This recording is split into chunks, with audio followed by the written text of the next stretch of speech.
આજે આપણે બનાવીશું ગોટલીનો મુખવાસ. મુખવાસ બનાવવા માટે મેં લઈ લીધી છે પાકી કેરીની ગોટલીઓ.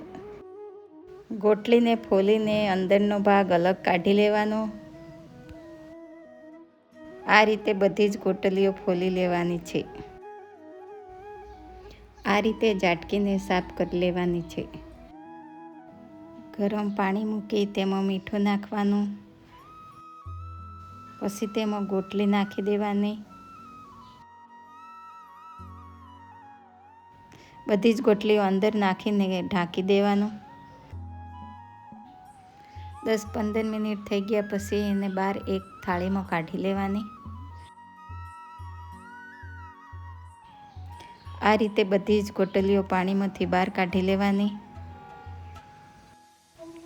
પછી એક બીજા વાસણમાં તેને નાના નાના ટુકડામાં સમારી લેવાનું.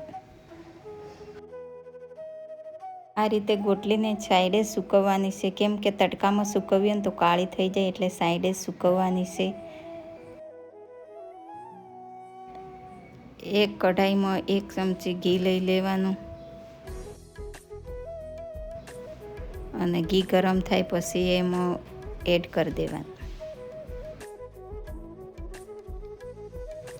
ગોટલી એડ કરીને 10-15 મિનિટ સુધી સાતળી લેવાનું છે. બરોબર કડક થઈ જાય પછી ગોટલીને ઉતારી લેવાની છે. પછી એક થાળીમાં લઈ તેમાં જલજીરા અને ચંચળ પાવડર ઉમેરી દેવાના છે.